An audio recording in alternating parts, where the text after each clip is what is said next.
আচ্ছা, regenerative agriculture বা পুনরুৎপাদনশীল কৃষি বলতে আমরা কি বুঝি? এটা কি শুধুই পরিবেশ বাঁচানোর একটা উপায়, নাকি এর ভেতরে আরও বড় কোনো অর্থনৈতিক সম্ভাবনাও লুকিয়ে আছে? আজকের আলোচনায় আমরা ঠিক এটাই দেখব, কিভাবে স্বাস্থ্যকর মাটি আসলে একটা দারুণ লাভজনক ব্যবসায়িক মডেলে পরিণত হতে পারে। একবার ভাবুন তো কি হবে যদি সবচেয়ে লাভজনক খামারটাই আবার পরিবেশের জন্য সবচেয়ে ভালো হয়। এই প্রশ্নটা কিন্তু পুরো আলোচনার মোড় ঘুরিয়ে দেয়, তাই না? কারণ আমরা এখন আর শুধু পরিবেশ নিয়ে ভাবছি না, সরাসরি অর্থনীতির কথাও বলছি।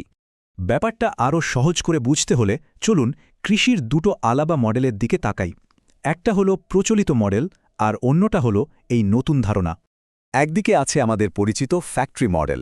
এখানে মাটিকে একটা ফ্যাক্টরির কাঁচামালের মতো দেখা হয়, যেখান থেকে শুধু শস্য উৎপাদন করা হয়। আর অন্যদিকে আছে এই পুনরুৎপাদনশীল মডেল, যা মাটিকে একটা জীবন্ত সত্তা হিসেবে দেখে। এর মূল লক্ষ্য হল বাইরে থেকে সার বা কীটনাশক না দিয়ে মাটির ভেতরের প্রাকৃতিক শক্তিকেই কাজে লাগানো। শুরুতে একটু অন্যরকম মনে হলেও লম্বা সময়ে এটাই কিন্তু বিশাল সঞ্চয়ের রাস্তা খুলে দেয়। তো এই যে আমরা বললাম মাটির ভেতরে জৈবিক প্রক্রিয়া, এটা আসলে কিভাবে অর্থনৈতিকভাবে লাভজনক হয়, চলুন সেটাই এখন দেখি। কিভাবে প্রকৃতি আমাদের একদম বিনামূল্যে কিছু সার্ভিস দেয়, যা আমাদের খরচ অনেক কমিয়ে দেয়। শুনলে অবাক হবেন যে স্বাস্থ্যকর মাটির মধ্যে থাকা কোটি কোটি অণুজীব প্রতি বছর হেক্টর প্রতি প্রায় ৪০ থেকে ৯০ কেজি নাইট্রোজেন তৈরি করতে পারে। মানে ইউরিয়া সারের যে বিপুল খরচ, তার একটা বড় অংশই কিন্তু প্রকৃতি বিনামূল্যে দিয়ে দিচ্ছে। এটা কৃষকদের জন্য কত বড় একটা সঞ্চয় ভাবুন তো।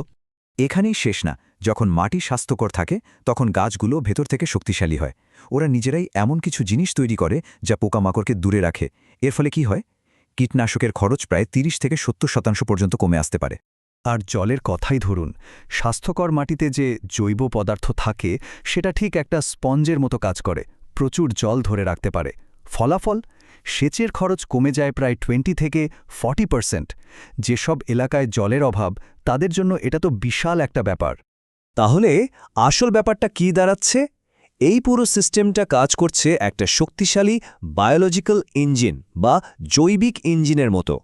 মাটির ভেতরের জীবনই গাছের খাবারের যোগান দিচ্ছে, গাছকে পোকামাকড়ের হাত থেকে বাঁচাচ্ছে, জল জমিয়ে রাখছে, আর হঠাৎ খরা বা বন্যার মতো পরিস্থিতি সামলাতেও সাহায্য করছে। কিন্তু একটা বড় চ্যালেঞ্জ আছে। খামারে যে এত ভালো জিনিস তৈরি হচ্ছে, সেটা ক্রেতারা জানবে কি করে? খামারের মাটি আর বাজারের থলিতে থাকা খাবারের মধ্যে এই বিশ্বাসের চেনটা তৈরি হবে কিভাবে?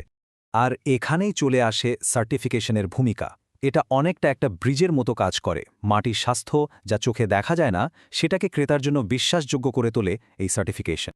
সার্টিফিকেশন শুধু এটা বলে না যে খাবারে কোনো ক্ষতিকর রাসায়নিক নেই, বরং এটা মাটির স্বাস্থ্যেরও একটা রিপোর্ট কার্ড দেয়। আর এর কারণে কৃষকরা তাদের পণ্যের জন্য ২০ থেকে ৮০% পর্যন্ত বেশি দাম পেতে পারেন।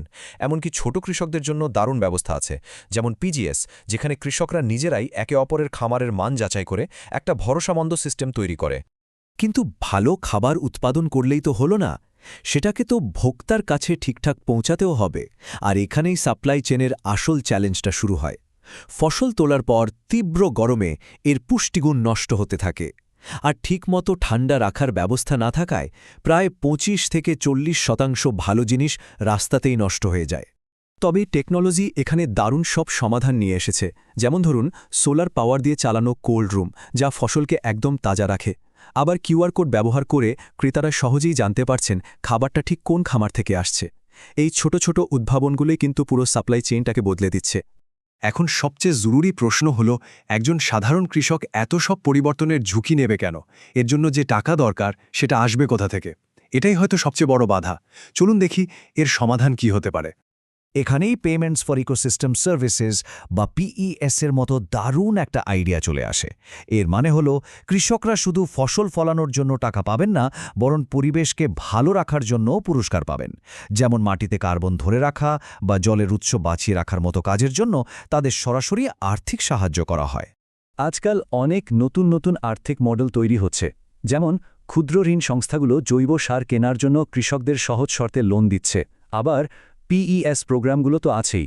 এমনকি ধান মাছ চাষের মতো ইন্টিগ্রেটেড মডেল, যেখানে একই জমিতে দুটো ফসল ফুলিয়ে আয় আর পুষ্টি দুটোই বাড়ানো যায়, সেগুলোর জন্য অর্থায়ন করা হচ্ছে। তাহলে চলুন পুরো ছবিটা একবার এক জায়গায় আনার চেষ্টা করি। আমরা কৃষি, অর্থনীতি আর সাপ্লাই চেনের কথা বললাম। এই সব কিছু যখন একসাথে মিলে যায় তখন কিন্তু অসাধারণ একটা ব্যাপার ঘটে। জীবনের ওপর ভিত্তি করে একটা নতুন অর্থনীতি গড়ে ওঠে। পুরো ব্যাপারটার মূল কথা লুকিয়ে আছে একটা ছোট্ট মানসিকতার পরিবর্তনে, আর সেটা খুব সুন্দরভাবে বলা হয়েছে এই উক্তিটিতে। মাটিকে একটা জড় বস্তু বা ব্যবহার্য জিনিস না ভেবে একটা জীবন্ত সম্পদ হিসেবে দেখা, এটাই হলো আসল কথা। তার মানে শেষ কথা হলো এটাই, যখন আমাদের আর্থিক সিস্টেমটা প্রকৃতির নিয়ম মেনে চলে তখন পরিবেশও বাঁচে আর গ্রামের অর্থনীতিও শক্তিশালী হয়। এটা স্বাস্থ্য আর সম্পদের একটা দারুণ মেলবন্ধন, যা একে অপরকে আরও বাড়িয়ে তোলে। তো আলোচনা শেষে একটাই প্রশ্ন মাথায় ঘুরছে, যখন প্রকৃতি আর অর্থনীতি হাতে হাত রেখে চলে তখন আমাদের জন্য অসাধ্য কি থাকতে পারে বলুন তো? এর নতুন মডেলটা নিয়ে ভাবার অনেক সুযোগ রয়ে গেল।